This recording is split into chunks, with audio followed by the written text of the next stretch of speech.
Assalamualaikum warahmatullahi wabarakatuh dan salam sejahtera. Nama saya Muhammad Aiman Afiq bin Zuri dan saya memegang kad matrik bernombor D20191088933 dan saya merupakan pelajar semester 2 ISMP Pendidikan Seni. Apa itu SDG? SDG ialah Sustainable Development Goal ataupun matlamat pembangunan mampan. Merupakan agenda yang telah dilaksanakan oleh Perhimpunan Agung Pertubuhan Bangsa-Bangsa Bersatu ataupun PBB pada tahun 2015.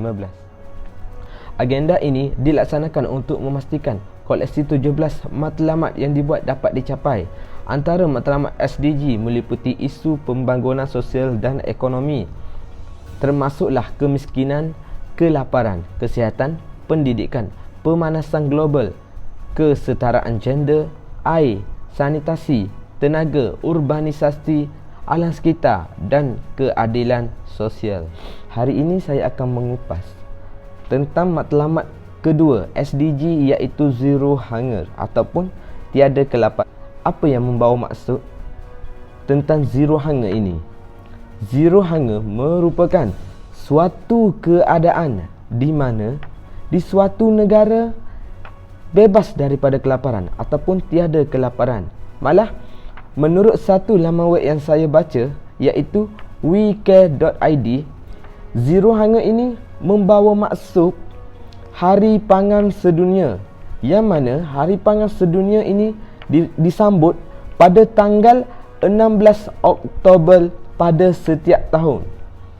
Hari Pangan Sedunia ini disambut bertujuan untuk mengatasi masalah kelaparan. Malah di Indonesia sendiri pun Hari Pangan ini disambut pada tanggal 9 sehingga 12 Oktober.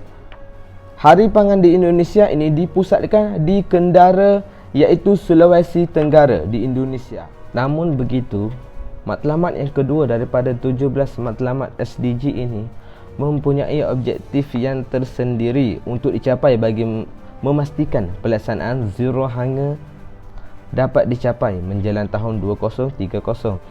Antara objektif pertama Zero Hunger ini ialah memastikan tiada kelaparan dan menyediakan akses makanan kepada semua orang, termasuk orang miskin dan orang-orang yang ditimpa situasi-situasi tertentu. Dan objektif yang kedua adalah menggandakan produktiviti dan pendapatan pengeluaran makanan berskala kecil, khususnya kepada wanita, masyarakat, petani, keluarga, nelayan dan sebagainya.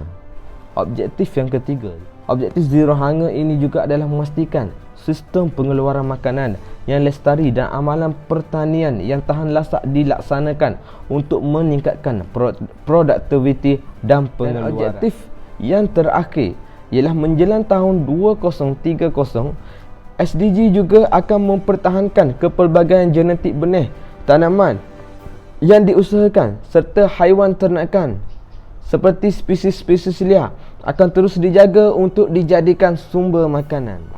Secara rumusannya, terdapat beberapa objektif ataupun matlamat yang disediakan oleh SDG demi mencapai taraf sifar kelaparan ataupun Zero Hunger menjelang tahun 2030. Namun masyarakat di dunia ini haruslah bekerjasama dengan PBB demi melaksanakan matlamat ini sekaligus mencapai sasaran yang ditetapkan. Jika kita lihat pada dunia hari ini, setiap hari pasti adanya masalah pembaziran makanan yang berlaku, sama ada di Malaysia dan di seluruh negara. Sedangkan di negara-negara tertentu, mereka mengalami kesukaran untuk mengatasi masalah kelaparan ini.